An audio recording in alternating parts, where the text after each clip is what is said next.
नमस्कार दोस्तों, आज हम पढ़ने वाले हैं राज कॉमिक्स की तृतीय कॉमिक्स खूनी हवेली का रहस्य का दूसरा भाग।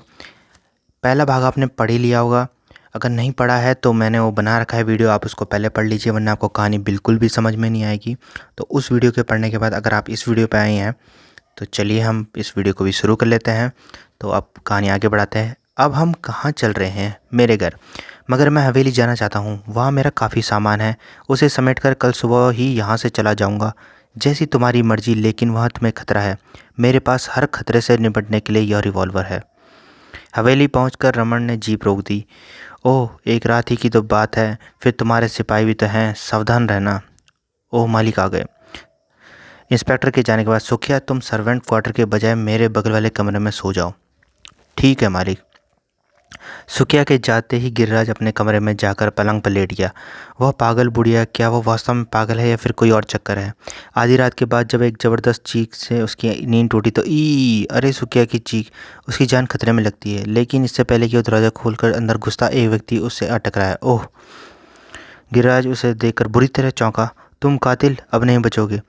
पंजे वाले व्यक्ति ने एकाएक अपने सिर की टक्कर गिरिराज के चेहरे पर जड़ दी। उफ! ठाक और खुद को उसके पंजे से मुक्त कराकर एक और की तरफ भागा। गिरिराज रिवॉल्वर निकालकर उसके पीछे पीछे भागा। रुक जाओ वरना गोली मार दूंगा। मगर जब वह नहीं रुका तो गिरिराज ने फायर कर ही दिया। धाएं! मगर गोली उसका कुछ न बिगाड़ सकी। वह एक मोड़ पर घूम चुका था। अब गिरिराज वहां पहुंचा। अरे कहाँ गया? अब उसके आसपास का पूरा इलाका छान मारा, किंतु कातिल उसे कहीं नहीं दिखाई दिया। उफ! उसे ज़मीन खा गई, आसमान निकल गया। खैर, सुखिया की खबर लेता हूँ। इतने में हवेली के पहरे पर तैनात सिपाही दौड़े चलाए। क्या हुआ? वो फायर किसने किया? मैंने, किंतु कातिल बचकर निकल गया। ओह! अब तुम आओ, अब तुम जाओ, तुम्हारी ज़रूरत हुई तो बुला लूँगा। फिर गिरिराज सुखिया के कमरे में पहुँचा। क्या पकड़ा गया मालिक? नहीं, लेकिन उसने तुम पर हमला क्यों किया? मैं क्या जानूँ छोटे मालिक, वो तो मुझे मारे डालता कि तभी उस आपके कदमों की आवाज़ सुनकर वो भाग निकला। कब तक बचता रहेगा वो? एक न एक दिन उसे कानून के जाल में फंसना ही होगा। मगर वो अंदर आया कैसे? क्या तुमने दरवाज़ा अंदर से बंद नहीं किया था? किया था, शायद वह पहले से ही कमरे में छुपा हुआ था। ओह! मगर अब तुम सावधान रहना। ठीक है छोटे मालिक। फिर गिरह अपने कमरे में आ गया। कहीं इन सब घटनाओं में सुखिया का हाथ तो नहीं? नहीं नहीं, वो ऐसा नहीं कर सकता। मुझे उस पर शक नहीं करना चाहिए। और उस रात कोई घटना नहीं घटी। सुबह उसे इंस्पेक्टर रमन ने आकर जगाया। हेलो गिरिराज, सुखिया बता रहा था कि एक रात कातिल ने उसका से आपका टकराव हुआ। हाँ, किंतु वह भाग निकला। मैं आपको बताने आया था कि अभी पोस्टमार्टम नहीं हो पाया, शायद 2-3 दिन और लग जाएंगे। कोई बात नहीं इंस्पेक्टर, तब तक मैं यहीं रहूँगा। जैसे तुम्हारी मर्जी।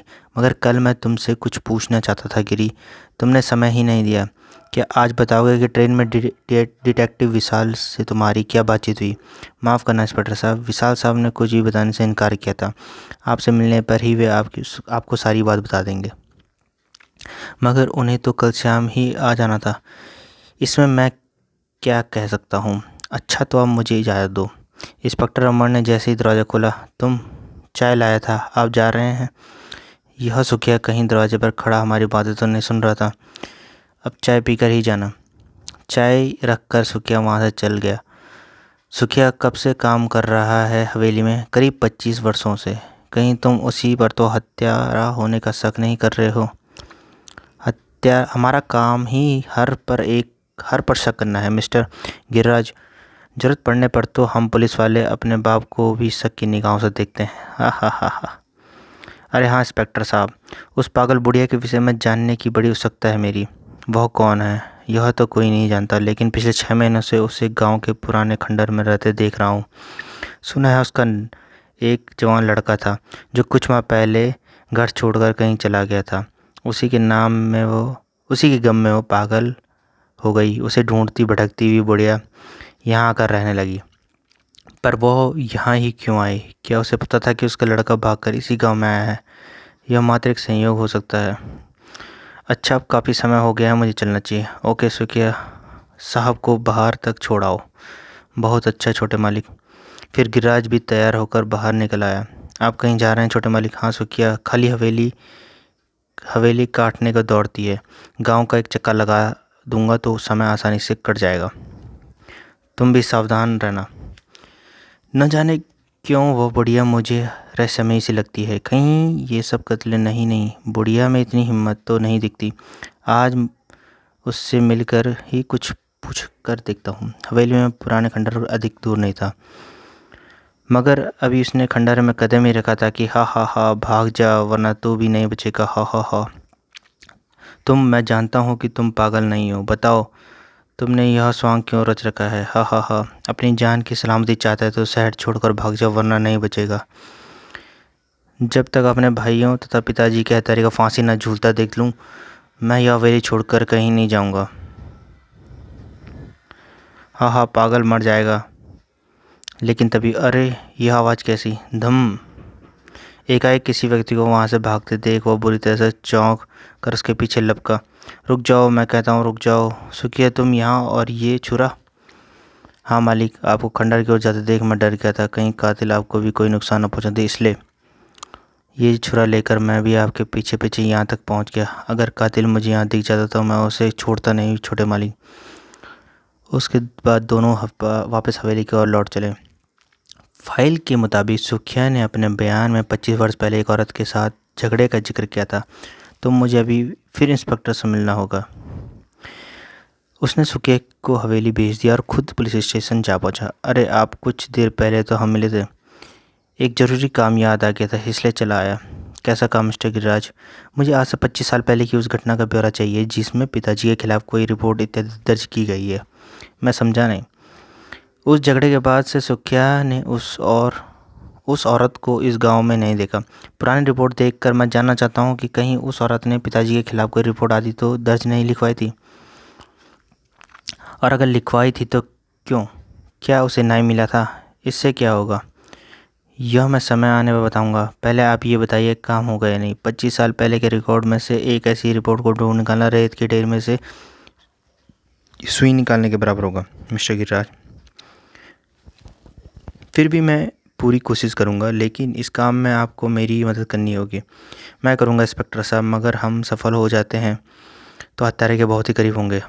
आओ रिकॉर्ड रूम में चलें। फिर वे सरगर्मी से उस फाइलों को खोजने में लग गए। पूरे 2 घंटे के कठोर परिश्रम के पश्चात वे ये मिल गई। यही है वो फाइल। ओह, लाओ मुझे दिखाओ। मैं कानून से प्रार्थना करती हूँ कि मुझे और मेरे बच्चे बलजीत को न्याय दिलवाकर ठाकुर को दंडित कीजिए। रुक्मणी। फाइल पकड़ने के बाद उस समय रुक्मणी नाम की औरत को शायद न्याय नहीं मिल पाया था। साफ लिखा है कि आरोप बेबुनियादी थे। रुक्मणी ने अपनी मर्जी से घर छोड़ा और इस प्रकार इस फाइल को बंद कर दिया गया। शायद पिताजी ने केस ख़त्म करवाने के लिए उस समय की पुलिस इंचार्ज को मोटी रिश्वत दी है।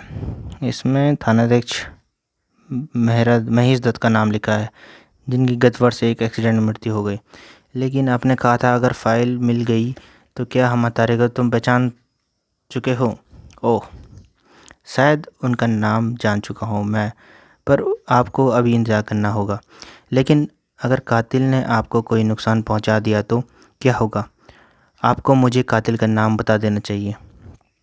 उसी रात, आज रात मुझे सतर्क रहना होगा। गिरिराज का अनुमान बिल्कुल ठीक था। एक भयानक आदमी सोए हुए गिरिराज के पास पहुंचा और झपट कर उसका गला दबाने लगा, मगर गिरिराज के जिस्म में कोई हरकत नहीं हुई।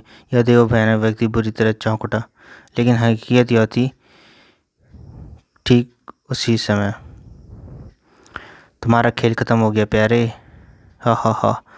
तुम्हारा यह तमचा मेरा कुछ नहीं बिगाड़ सकता गिरिराज। अगले ही पल उसके हाथ में पकड़ा पुतला गिरिराज को उछाल दिया। हा। उफ।